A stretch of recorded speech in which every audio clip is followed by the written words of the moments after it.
I'm Alan Juarez, and I'm going to present my inversion of teleseismic waveforms for the higher degree moment tensors of complex ruptures. I'm going to use the magnitude 7.8 Kaikoura Earthquake of New Zealand as an example of a complex rupture. The Kaikoura Earthquake of 2016 is one of the most complex events ever recorded. It ruptured more than 20 mapped and unknown faults in the alpine fault system in the plate boundary between the Pacific plate and the Australian plate. It also ruptured the Hikurangi subduction, and it's believed to trigger a slow slip event that lasted for over a few months after the main rupture.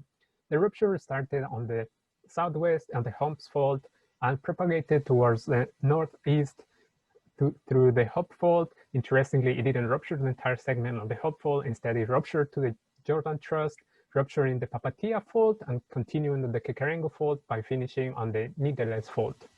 In terms of seismicity, the South Island of New Zealand is being very active. Some remarkable events are the magnitude 7.1 Darfield earthquake of 2010, then the Rupture sequence of 2011, where they have a magnitude 6.3 event, and another sequence is the Sidan sequence of 2013, where two magnitude 6.5 occurred on the northeast section of the South Island of New Zealand. The Kaikoura earthquake is so complex that many research groups have tried to model the complexity in terms of dynamic modeling or kinematic modeling. Example of those models is the Seska et al. 2017 model, where they constructed a slip distribution in 3 fault segments using seismic, geodetic, and INSAR data.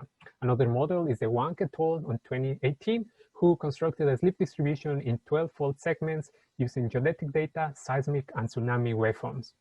The third model that I would like to talk about today is Hamdi et al. 2017, who constructed a static model of the slip in 11 fault segments, and they use INSAR and GPS data.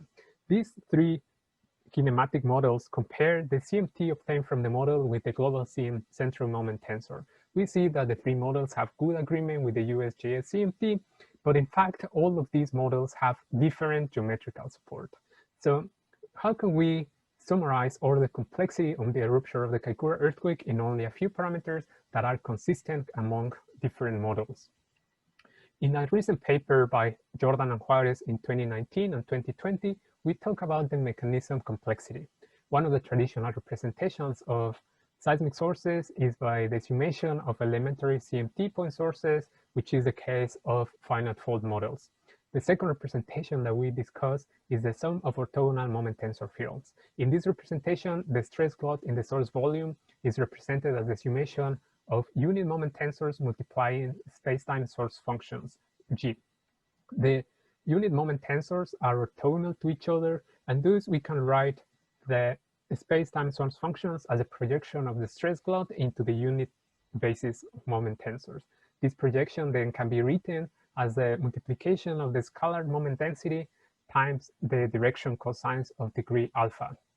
Based on this, we also define the total moment, which is just the volumetric integral of the scalar moment density in the source volume.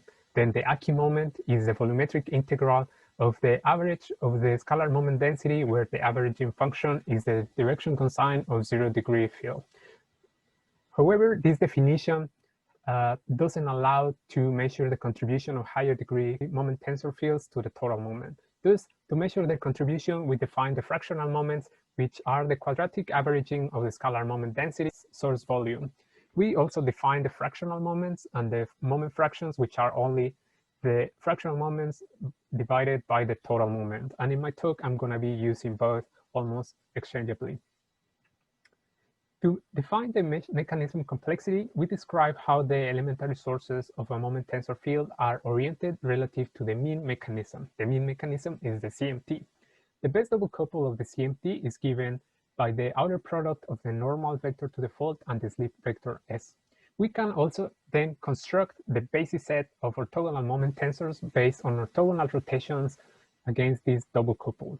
The rotations are given by these equations for M1 to M4 that are defined as the outer product of R1 to R3, which are the principal stress directions, and the normal to the fault and the slip vectors. Here on the right, I'm showing how this basis set looks like for different values of the parameter R, where R is the differential stress ratio, which is used for characterizing the stress. And as we know, it goes from 0 to 1.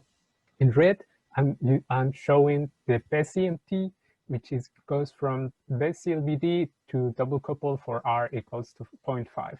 Then M1 to M3 are just double couple moment tensors, and M4 is the double couple or CLBD that complement the CMT.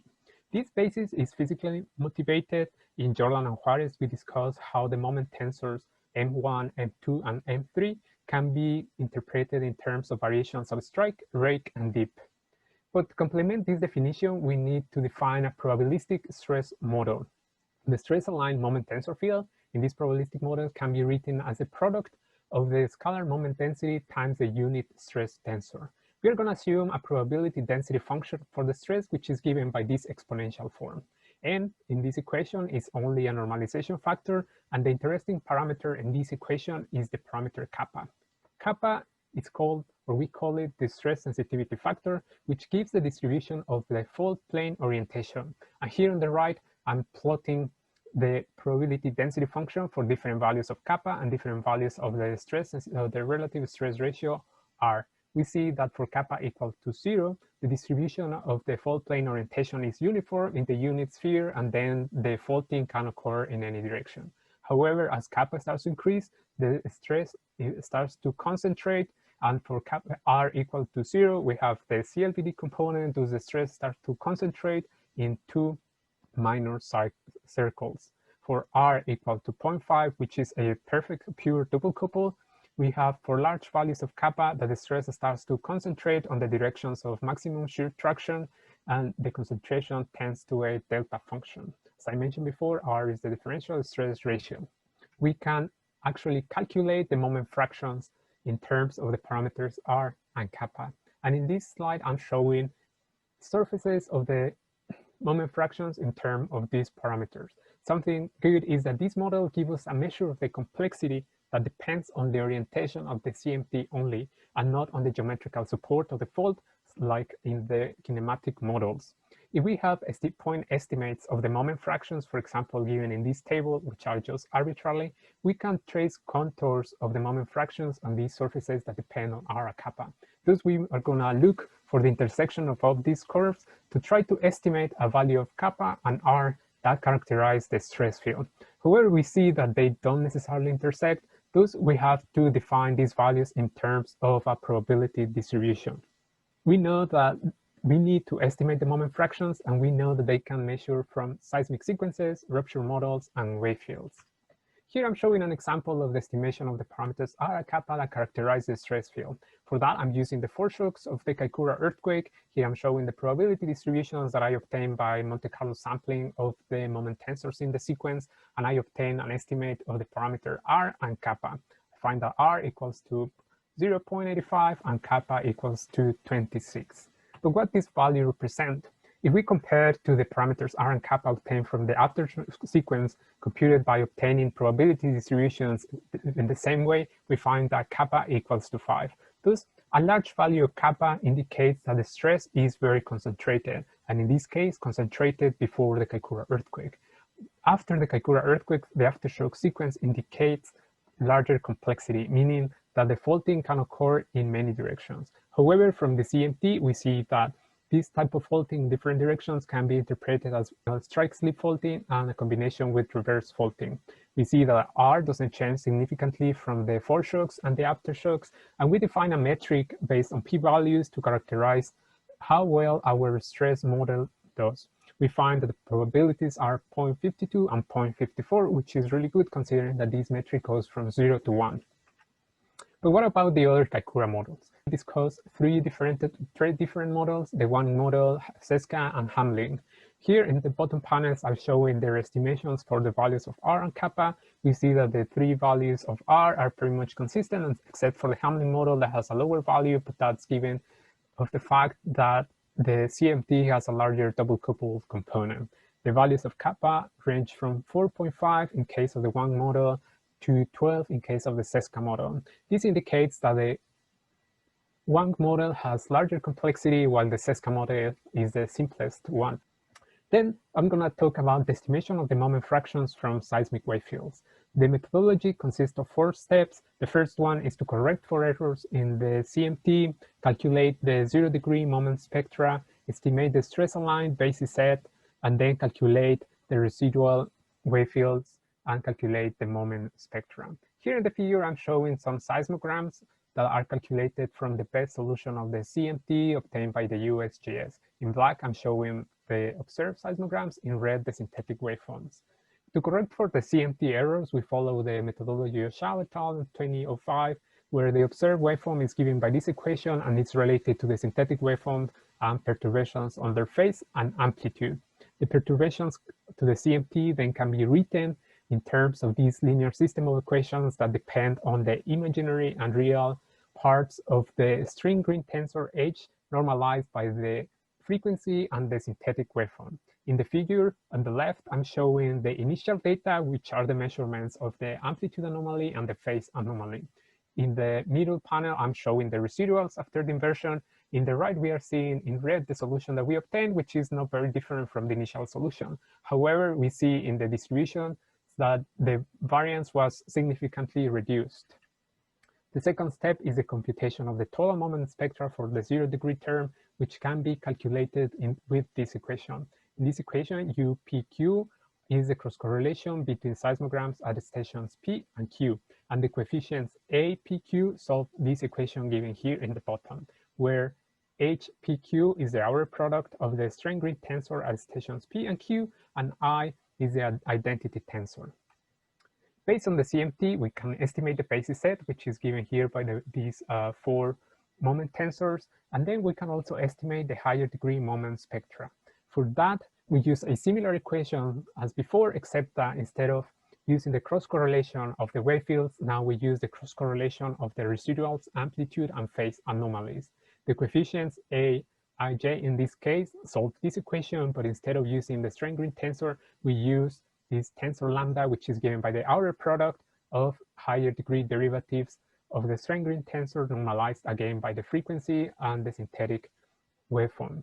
Something cool about this methodology is that it doesn't require knowledge of the dipole associated with the first degree term described in Jordan and Juarez in 2019. However, we have to normalize by some dimensions. The dimensions can be obtained from any scaling relation or also from inverting the second order polynomial moments of the 0-degree term.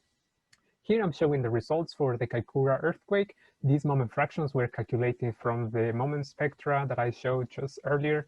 And here we can see the basis element of moment tensors, the distributions of moment fractions, and the solution for R and kappa that characterize the stress field. Here I'm comparing all the solutions that I've shown before. For the foreshocks, we have a large value of kappa of 26. And here I'm comparing the solution for the wave fields that are obtained by inverting the moment spectra, for the Wang model, which is a kinematic model, and the solution from the aftershocks or the seismic sequence. We see that the values of R agree very well, and the values of kappa, interestingly, drop from 26 to 4.5 and 5 during and after the Kaikoura earthquake. So this is very nice because we find that the 3 different data sets give similar answers. Thus, it means that we can actually monitor the stress associated to complex ruptures before, during, and after a major earthquake. So I'm going to leave you with my conclusions. We formulate a complete probabilistic model for the stress characterization of complex ruptures. We estimate moment measures of complexity given by the moment fractions and the mechanisms that can be estimated from seismic wave fields, kinematic models, and seismic sequences. These 3 data sets are consistent and give similar answers to the parameters of the stress-aligned hypothesis. This model has the potential for monitoring the stress concentration before large earthquakes, as we saw for the Kaikoura earthquake, and we can characterize seismic processes with the stress fields using seismic observations.